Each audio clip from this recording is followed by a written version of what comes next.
One of the great thrills that I have enjoyed in my life in the world of professional rodeo is the people I've had a chance to get to know, the friends I've had a chance to make.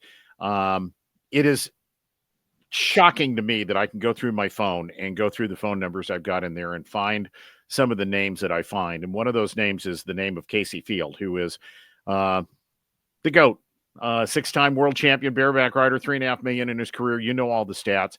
And he came back at least for a couple of months the other day, competing at the American.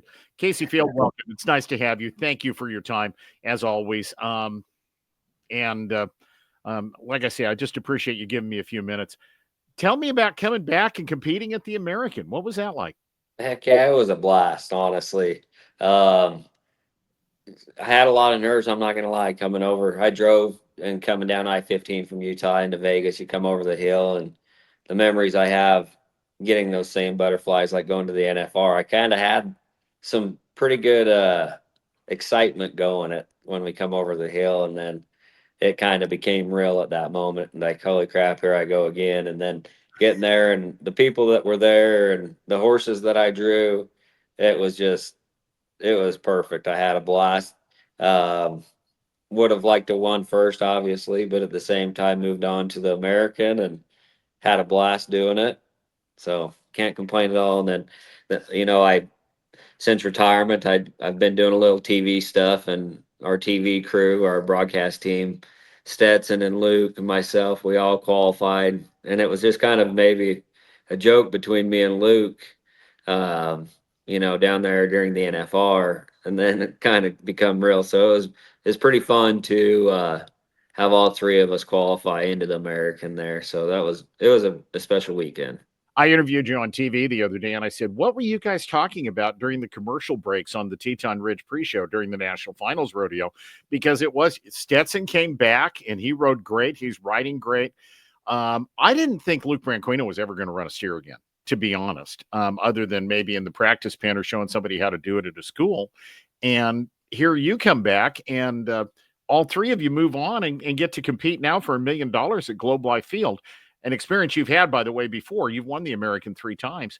But I mean, that had to be, knowing the three of you guys a little bit, that had to be kind of a fun conversation in the middle of all the stuff you were doing on television last month at the NFR.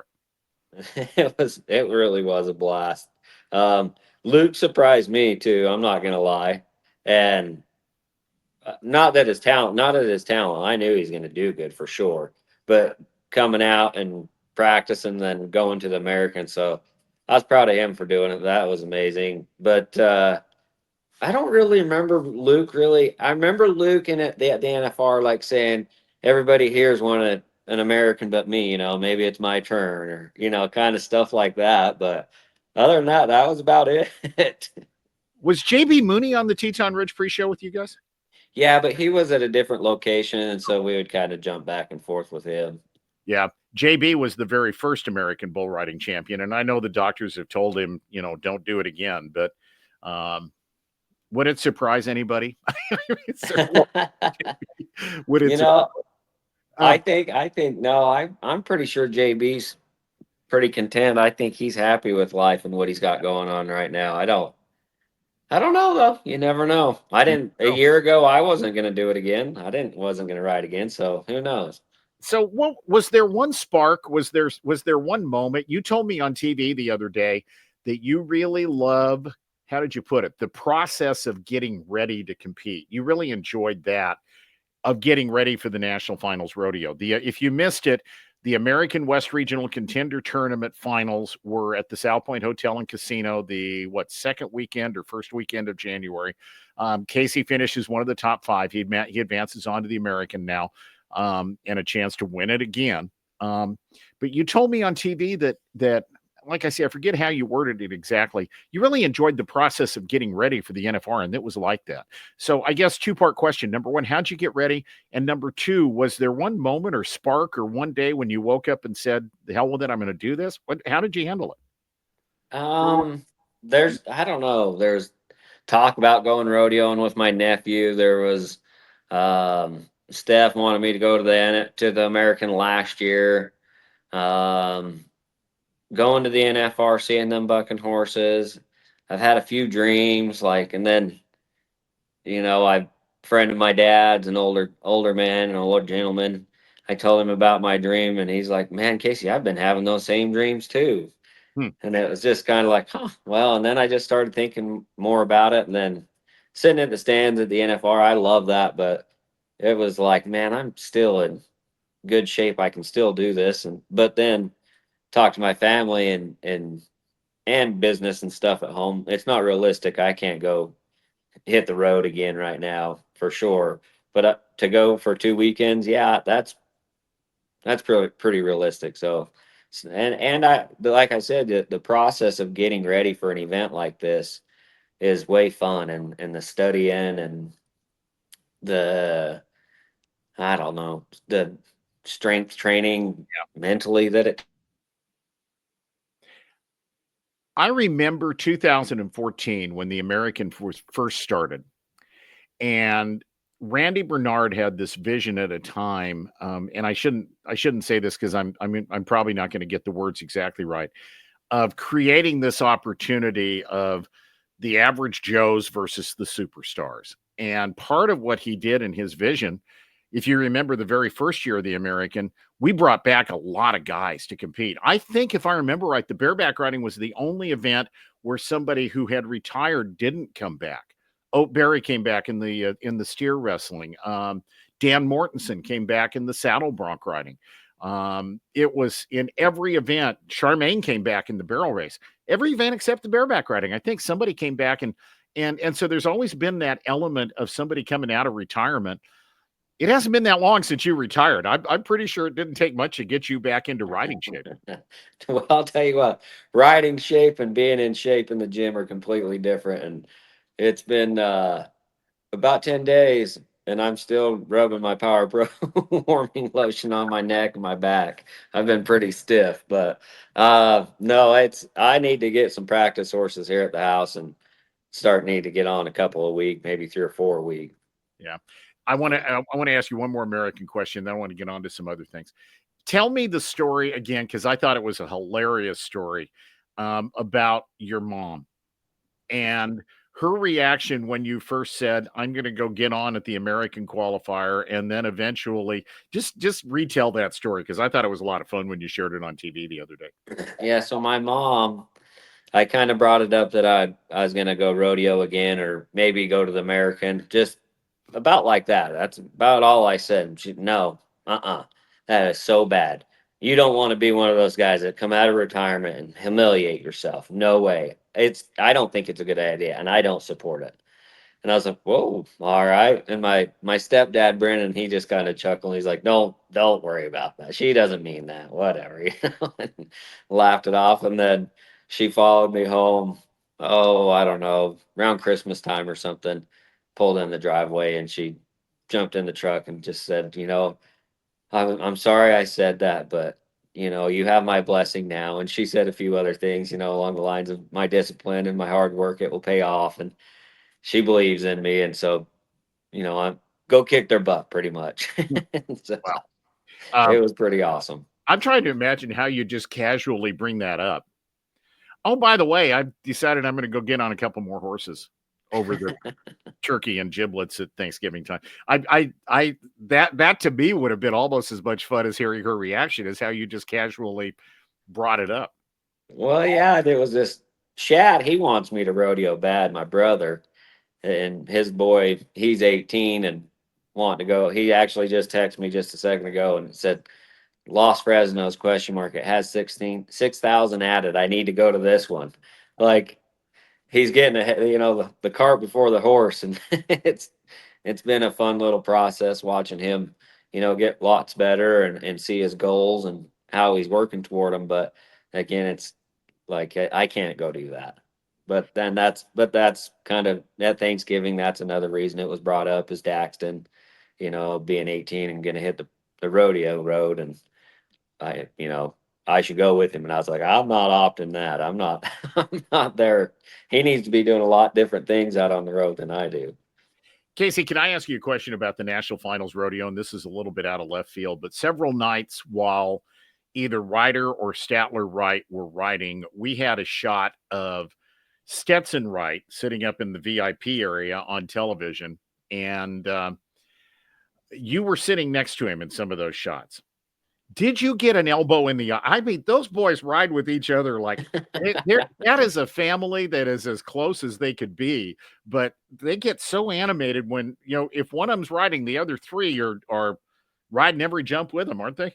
Oh man, yeah, it's like they're connected somehow. I don't know. Yeah, but there was a few nights you just kind of have to, oh, he's getting wound up. Yep. Eliminator pin. You need a chair in between us.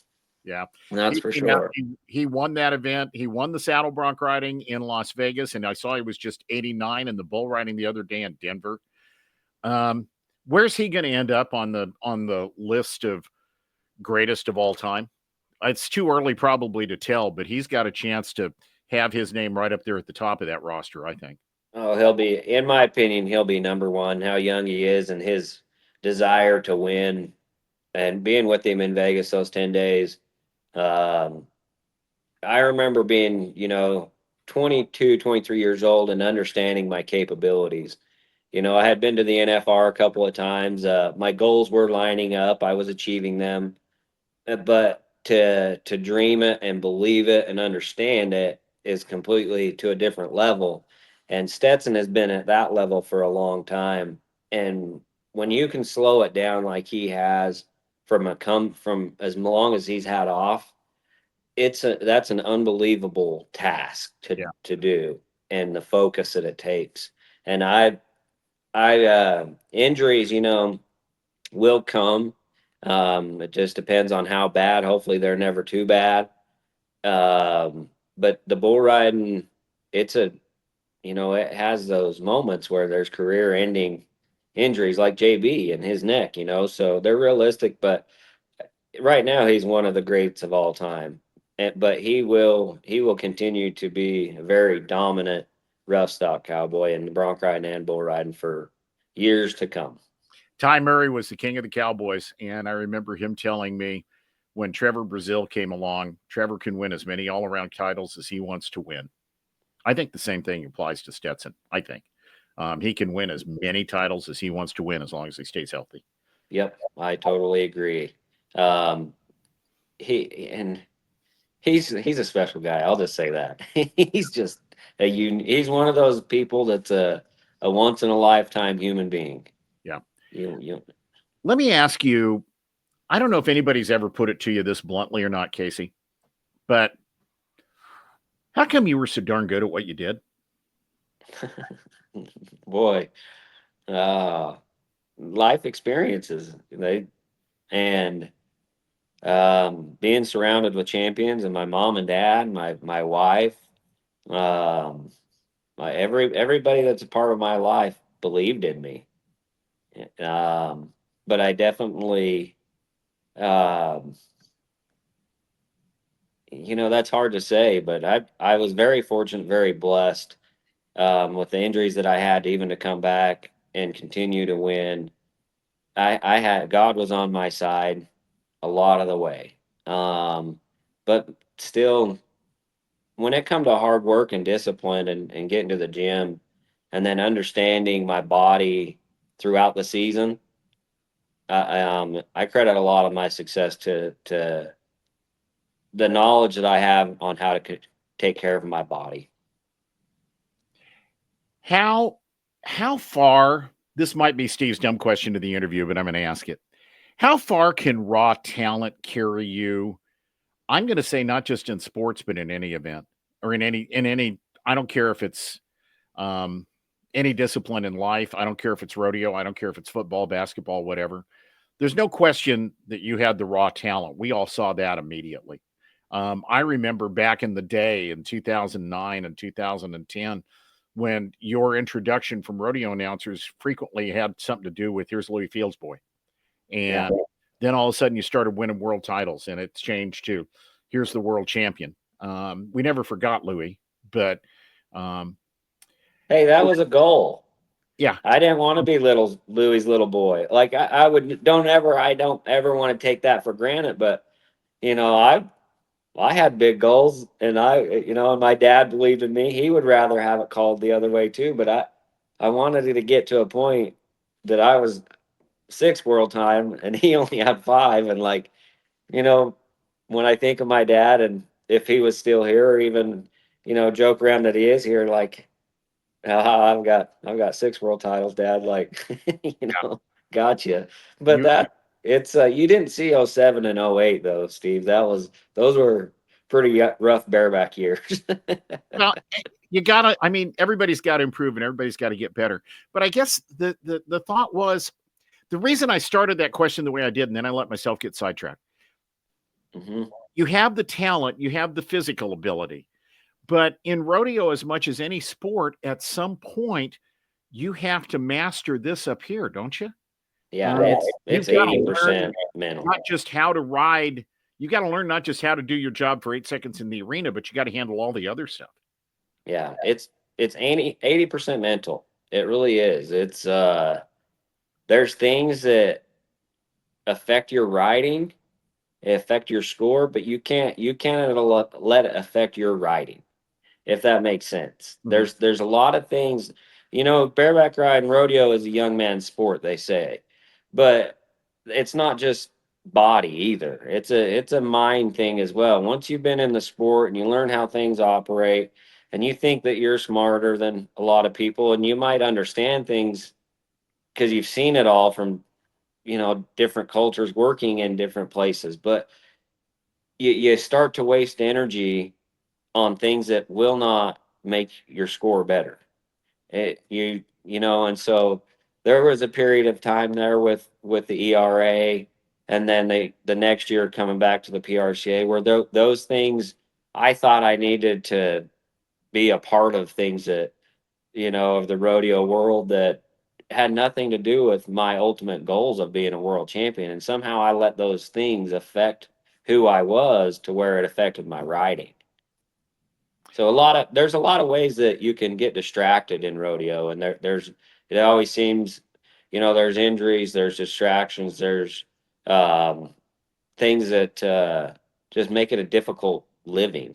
And so to show up and be perfect for 8 seconds, a lot of those things outside of the arena have to line up and be happening, working pretty in line and perfectly. Kaycee, I told you this before we started. I really sincerely believe that you had within the PRCA, especially, two careers. There was Kaycee Feild, 2011 through 2014, world champion every year.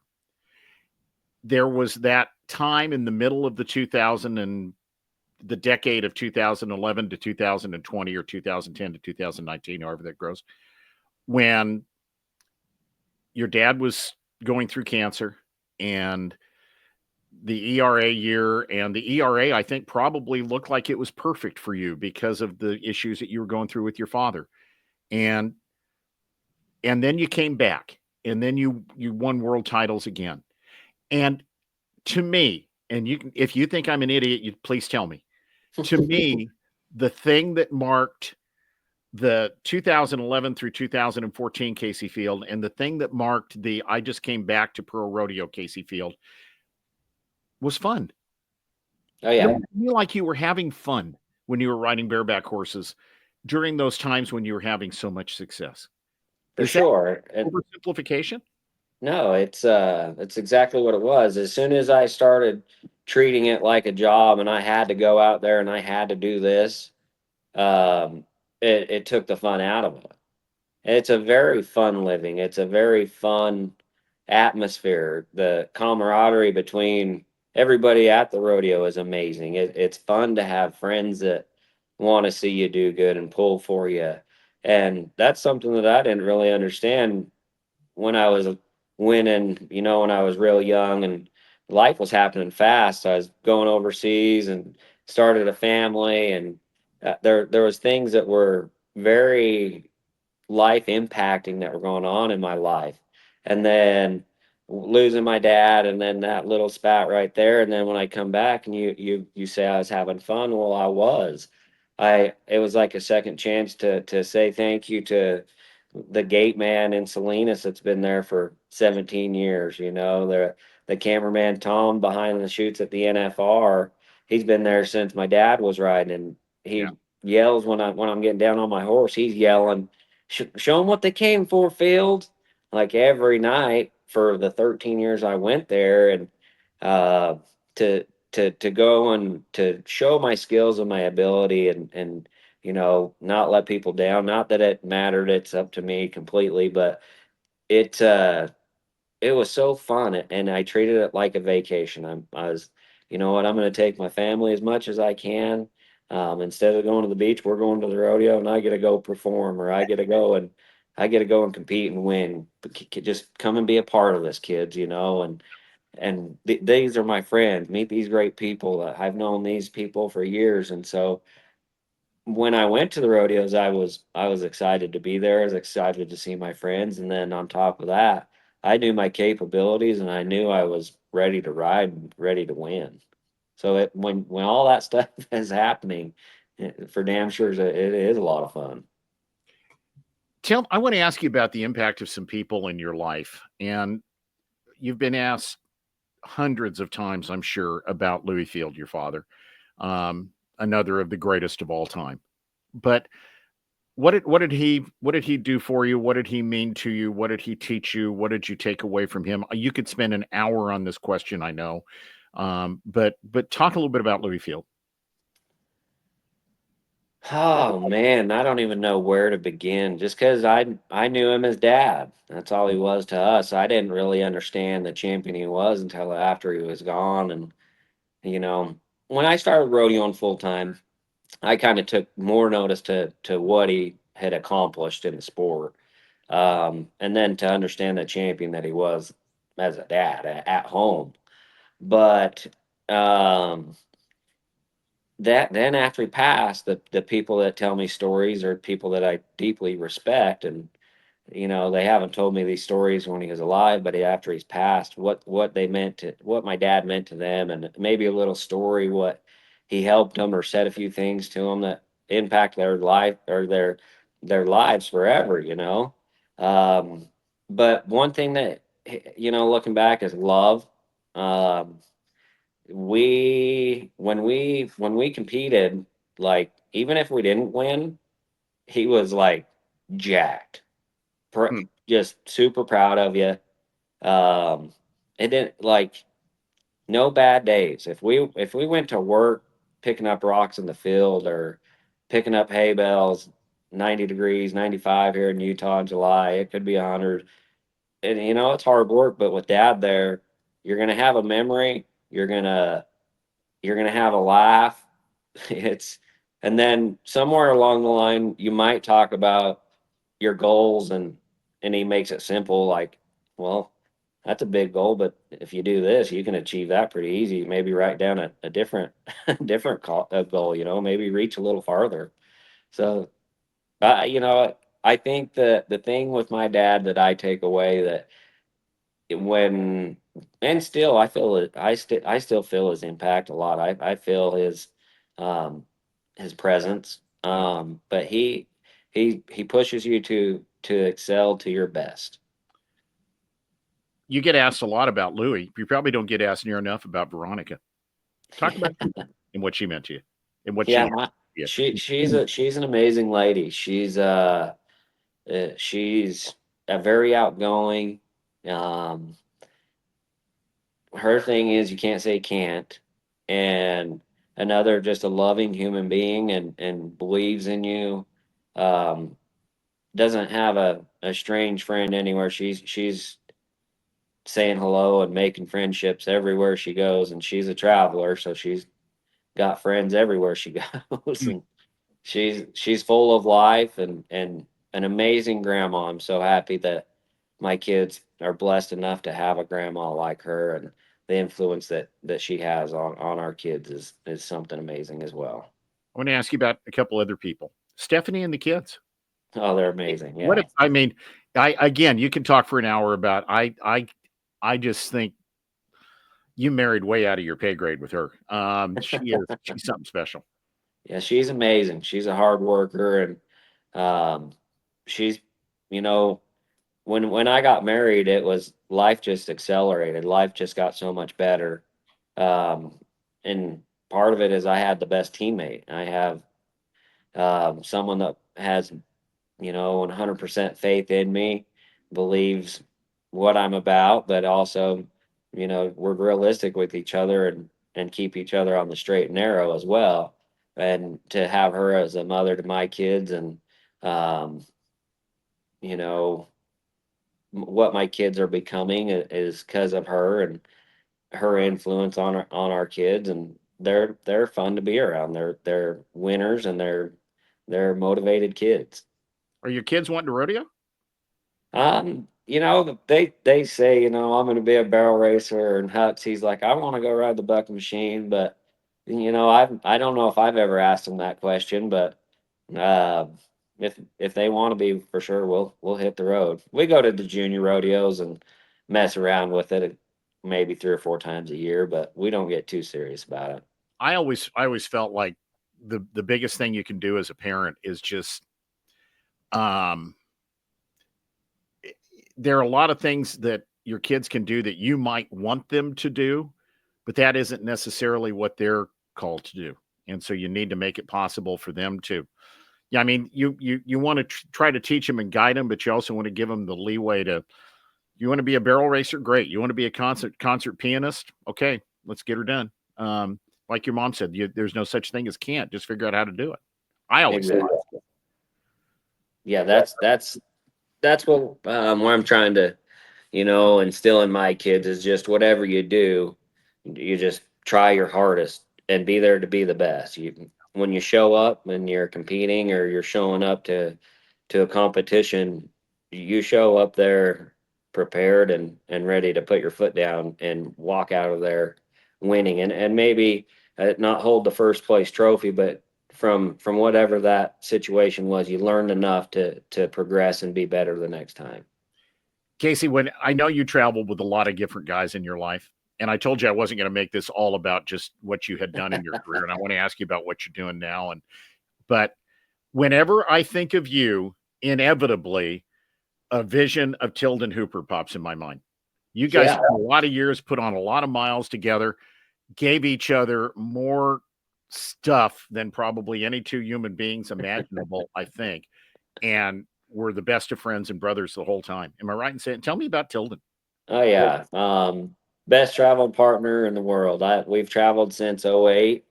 Um, but his goals, where we want to end up when we're dead here and move on to the next life, we everything that we want to accomplish before then, it lined up about the same. There might be some different tactics on the way how to get to some of those goals, but the end result where we want to end up was the same place. And so the short period of life that we had together, rodeoing together, it was simple. We understood what had to be done and how we were going to do it.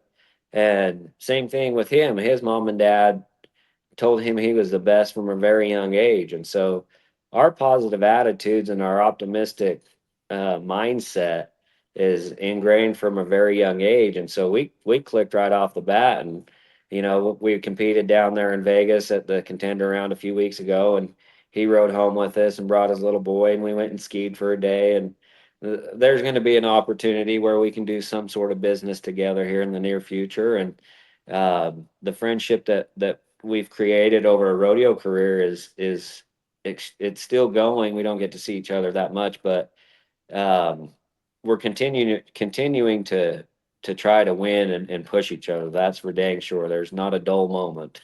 What did you tell me on TV the other day? He grabbed your hat after you got done riding in Las Vegas and tossed a bunch of dirt in it or something. Just Oh yeah, yeah. he had to have a 5 gallon bucket and filled my hat full of sand.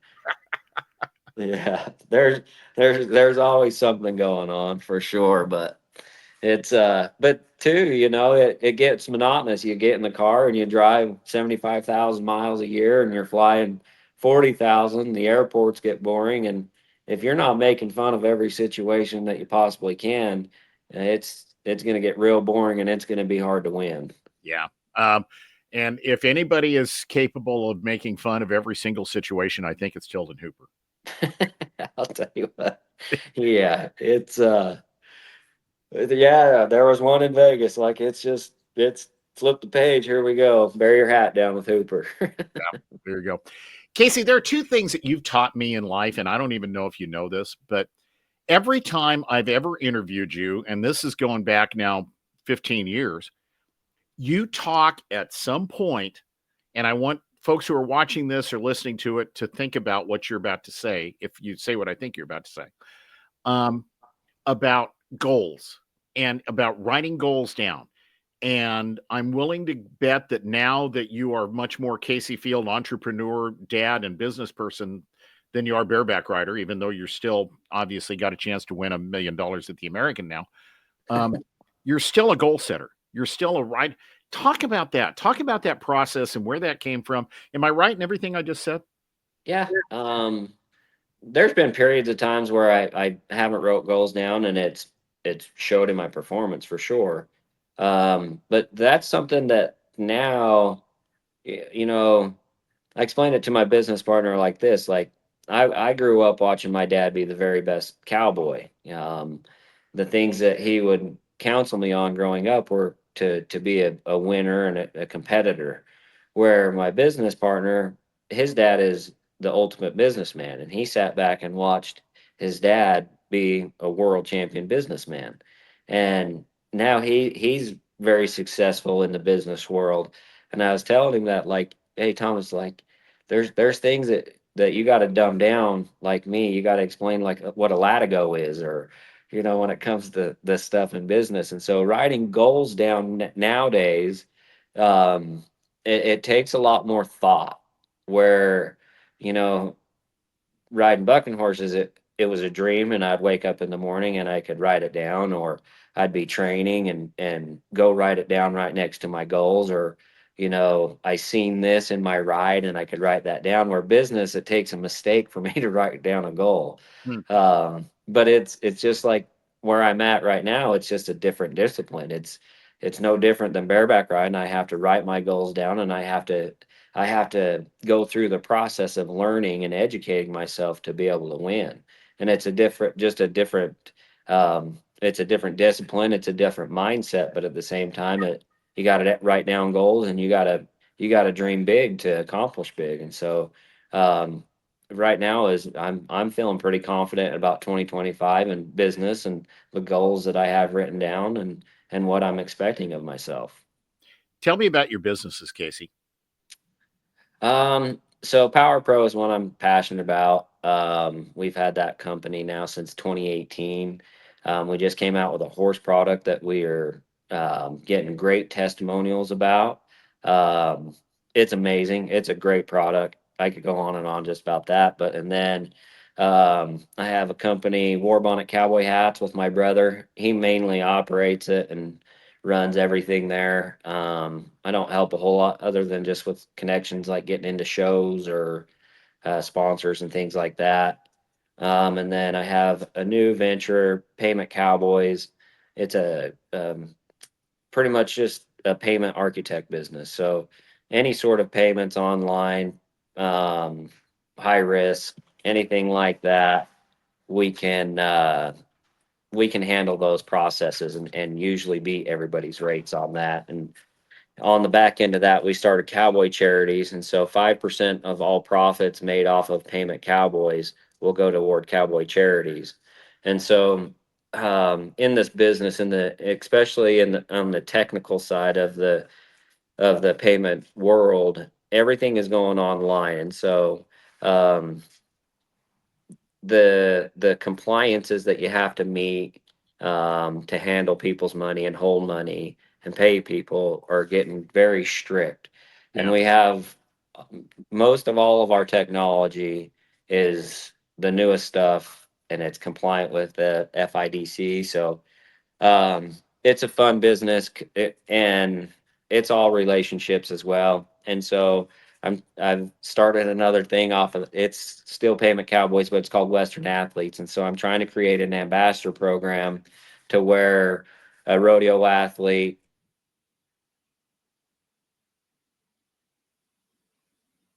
Somebody just sent Kaycee Feild a text message.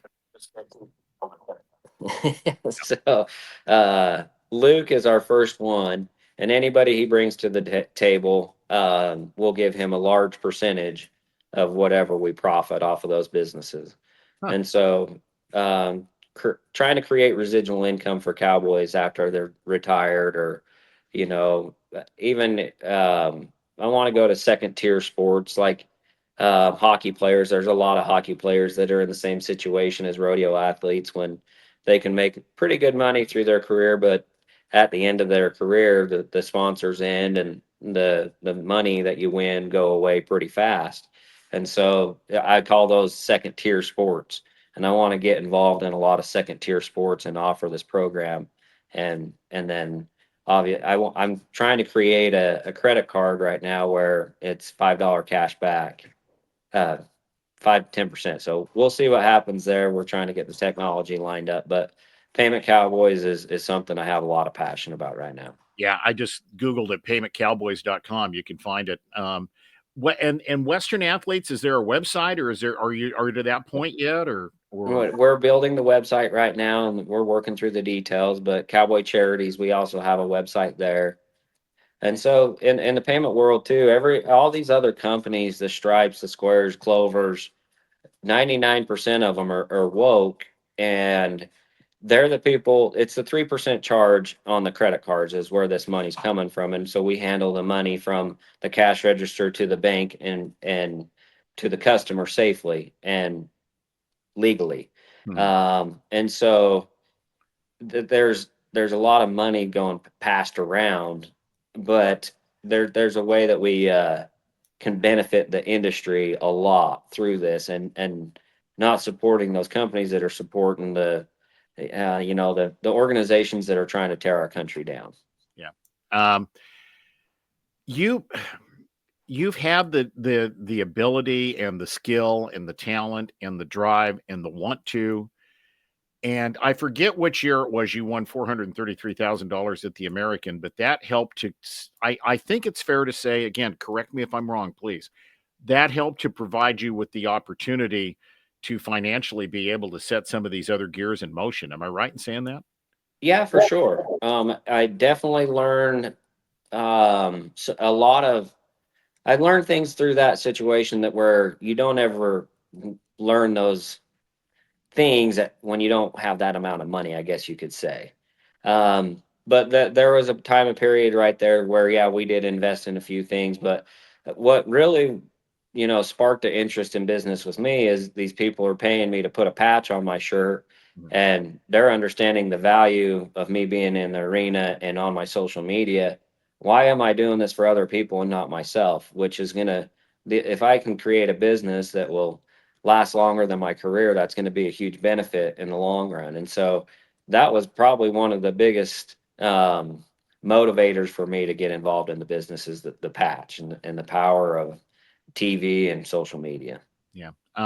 Kaycee Feild is joining us. I asked you for 25 or 30 minutes. We're going on 40, and I appreciate your time. For Um, sure. I I do this a lot where I run a little bit longer than I planned on. Kaycee, what's next? We're gonna get to see you ride at the American. We're gonna get to see you at Globe Life Field. You're gonna get to experience that rush of hearing your name and climbing on the back of maybe one of the greatest bucking horses in all of pro rodeo and showing everybody you still got it. Um, you told me that you're not coming back, but this is an opportunity for you to be back. I'm not Um, sure that I worded that right. Talk about just coming back and getting on and continuing to do whatever it is you want to with your career riding bucking horses. yeah. So, you know, um, it's I've always dreamed of having my last ride at the NFR and winning the world championship. That's always just what I've always dreamed, is the 10th round. And but now, that didn't happen. And um the next best place for me is my last horse to be at the American. And now that it's here, and the NFR didn't happen, it seems like it's almost a better fit. The luck that I've had there, the money I've won there has changed my life. Um, the tribute that they gave to my late father, Lewis Field, was um, an amazing, respectful, humbling moment for me. I was on the radio Uh, that day and I had tears in my eye. I Yeah, it's just hard for me to talk about without crying. But yeah, um, just it feels right to where my family's at and how we've talked about it, and to be able to win $1 million or whatever amount it ends up being, to have that be the proper last ride is kind of another motivator, yeah. kind of the motivator, I guess you could say. Um, six-time world champion, 3.5 million in your career. Um, was there one moment? Was there one thing? Was there one first world title, last world title, big check at the was there one thing that will always stick out to you? I know that's like asking you to pick your favorite kid, but Um, there's two, I guess you could say. So the when I won my fifth world title, in Globe Life on a re-ride, come down to that last ride on Junior Bonner. That yeah, was a huge moment for me. And two, me and Tim were very tough competitors, but we respected each other at the same time. We didn't weren't the best of friends, but now we are great friends, and so that moment's even more special. And then when I rode Franzen's horse out on the salt flats, 2 buck chuck, that was a dream. That wasn't luck of draw. That wasn't anybody, favoring me or, you know, asked me to do anything. I asked everybody that was a part of that to be a part of that personally. And that was a big achievement for me and there what it was turned out to be. there was not a judge there the day that you did, and I watched that. I watched the video. Kaycee, that was a hell of a bareback ride. Yeah. I don't know what they would have marked that, but that was a heck of a bareback ride. I thought. Yeah. And, 2 buck Chuck, that was my fourth time being on him. And for damn sure the hardest ride I've ever had on him. He had a day. So it was awesome. It was fun. And that ride looking back was silent, and hearing his hoofs hit the salt flats and the wind blowing when I was in the air it was a silent moment that was very, very special. I've never asked John or Hank or anybody about that. Did they have trouble getting 2 buck check gathered up and back where he was supposed to go when that was there? If you've never seen what the name of the movie was, I'm drawing a blank. Unbroken. Unbroken, a documentary that Kaycee put together with Ariat, and I remember we debuted it at the Cowboy Channel. And you take this incredible bucking horse out in the salt flats. There wasn't an arena. There was a bucking chute and a truck, and that was it, right? And a couple of pickup men. Yeah. Yeah. We unloaded and put the bucket chute on the ground, bucked him, and we're back in the truck in about 30 minutes. Really? So, got the shot and rocked and rolled. It was pretty fun. But he come right back in. John Franzen had his barn buddy, hauled him down with him. He just come off a mare, so he's pretty ornery. And when I rode, John was on him picking up and went out there to him, and he didn't really take the bait. So John just jumped off and started leading him. And 2 buck Chuck come and mothered right up, and we took him back through the buck and chute, took the rigging off, and in the trailer. I'll be darned. Well, Yeah, a it's buck and chute and 4 panels is what it took. I'll be darned. Yeah, it was fun. If you've never seen it, find it and watch it. It's only heck, the movie's shorter than this interview ended up being. Go watch it, and I think you'll really enjoy it. And you'll learn a lot about Kaycee Feild. Kaycee, you have been a great champion. You've been a friend, and I can't wait to see what you get done at Globe Life Field. And thank you for your time. I genuinely appreciate you sitting down and giving me this opportunity to visit with you and hear a little bit more and learn little bit more about your story and good luck. I hope you win a whole bunch of money at the American. Thanks. I will. I appreciate that, Steve. And it's always a pleasure to come on your show. Thank you. Kaycee Feild joining us. Give me a couple of websites real quick for folks that want to know more about your businesses and stuff. Talk about Power Pro. I mentioned the Western Payments or the Cowboy. What is Payment it? Cowboys. Yeah. But talk about, where folks can find more about Power Pro. And I really want to know more about that horse product now. Yeah. So Power Pro, we've got a few human line products that work great. Very popular in the rodeo world. We have our horse product that we just launched with. It's amazing. Then Warbonnet Cowboy Hats. It's warbonnetcowboyhats.com. and then Payment Cowboys. And I didn't tell you, Steve, I forgot about one. Me and Mason and my neighbor started Big Horse Roofing. Hmm. So we got our first job yesterday, and we got big plans with that one as well. So always busy, but Payment Cowboys and Cowboy Charities as well. Check those out. Those are at Power Pro, a lot of people can use that product. But to Payment Cowboys, being a business owner, if you don't understand payments, let us know. We can save you a lot of money. There's a lot of hidden fees that I didn't know anything about that we can save you lots of money. Awesome. Good thing you decided not to unretire permanently because you don't have time. That's one of the I guess the pain points you could say. Yeah. Got it. Kaycee Feild, I appreciate it. Thank you so much for your time. Heck yeah, Steve. You have a great day.